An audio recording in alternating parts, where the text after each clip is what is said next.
Opening statement is I'm very proud of that group in that locker room. They played their ass off all day.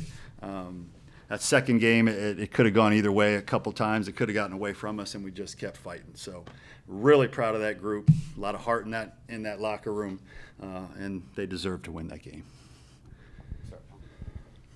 I guess Becker gives up the home run yesterday and comes in today and does what he does in the extra innings. Just what can you say about him and just the stuff you saw?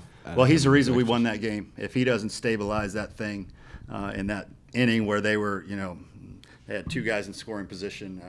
If he didn't stabilize that and get the big outs there, we don't win that game. So he was tremendous. It was great to see him be that good when he needed to be that good. 3 innings, no earned runs, 5 strikeouts. It's as good as he's been, and if he can be like that, that makes us that much better. Coach, this is the 3rd weekend in a row y'all have played a doubleheader, Yeah. and y'all have won both games all 3 times. What does it say about your team to be able to be locked in all day for baseball? I guess it means they like to have Sunday off. I don't know what that means. Just means we have a good team that likes to play, that doesn't take the easy way out and say, hey, we're happy with 1 win and we'll mail it in the second game. Just these guys battle their ass off. They like to play. They like to be in the dugout together. They like to be in the locker room together, and it's a talented team. Yeah, and another seemingly unlikely guy who had a really good day was Evan Stone. Have Yeah. you seen something like that coming from him at all? Or No. He's worked so hard. Spent a lot of time in the cages with Monty, when nobody else was here, just trying to get better.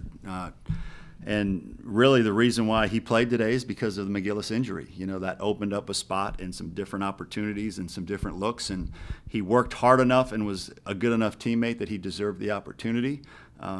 Before the game, I said, all right, here you go, big boy. Here's your shot. Take advantage of it. And dang, did he take advantage of it. So happy for him. But no, I did not. I expected him to be better than he was a month ago when he last started, because he has put in a lot of work. But to think he would have a day like that, I don't think anybody predicted that. So I'm very happy for him. Mark, is there an update on Will? What that looks like for him? Will injury? McGillis? Yeah. his injury. Yeah, it's his arm is, he's got a break in the arm there, so he's out 4 to 6 weeks is what we're being told. Whether it's just a matter of how quickly he can heal and how quickly he can get his strength back. So we'll be looking at different things lineup wise in his absence, and we're just going to have to keep on rolling, and he'll be there with us every step of the way. We've got his back, but we're going to have to get a little more creative. And you lose a guy that had 10 homers in 23 games. It's a loss. But we're going to have the next man up mentality. And you said last weekend not to call Ethan Petrie Babe Ruth just yet, but how impressive is this for him against SEC pitching to kind of do what he's doing? Well, it's almost like he's elevated his play in SEC play. I don't know exactly what his stats are in the 6 games we've played, but I think they're pretty damn good.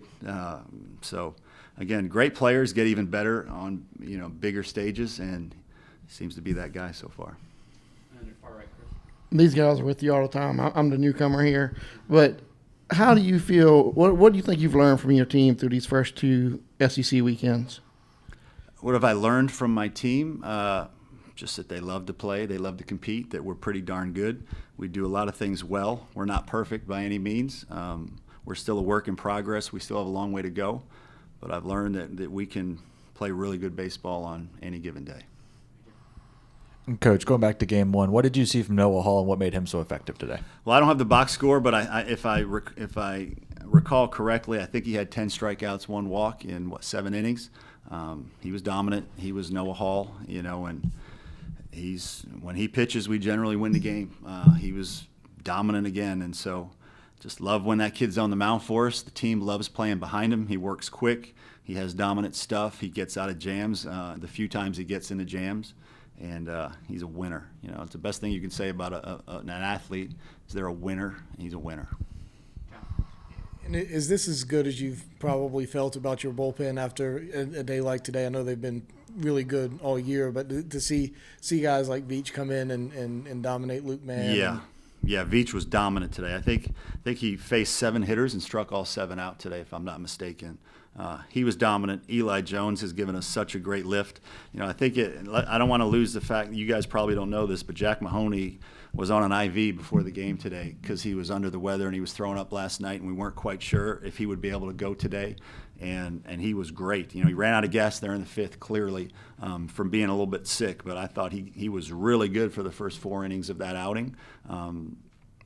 He gave us what we needed. And again, he was not at full strength, but ironically enough, his velocity was about as good as it's been in a while. I saw some 95s, and there may have been a 96. But he was great. Jones was great. Veach and Kate Austin, you know, our Chapin guys were pretty darn good this weekend. Austin Williams, another big inning. You know, Eli, we're still working, you know, with Eli, but Becker at the end there, he was the star of the show. In your most optimistic, wildest of dreams going into the season, could you imagine 23-2 and 6-0 to start the season? Probably not, you know, if you're being realistic. But again, when you believe in your team, you never put a ceiling on what they can do. But 23-2 in anything is pretty impressive. So for this team to do that, you know, including being on the road last week, playing a team this week that had swept Tennessee, and with the schedule we've played, having, you know, the Clemson series already played, you know, that record, it's pretty lofty, no question about it. You mentioned to start your press conference last night how impressed you were with Missouri, but what did you think of them after today, especially when they were bare bones on the pitching staff, brought in their center fielder and saw their right fielder get hurt the way he did? It's a very gritty bunch. It's a well-coached bunch. We've got a lot of good arms, I can tell you that. And I know it's unfortunate they've had some pitching injuries they had to deal with before this weekend and including this weekend. You know, so wish them the best of luck there, because obviously we know a thing or two about having to deal with those kinds of things. But their leadoff hitter's a real hitter. He's a real All-American type of hitter. They've got some good guys through the lineup. They play really good defense. They're athletic. They're gritty. It's a good team. It's a good team. All right. Appreciate you guys.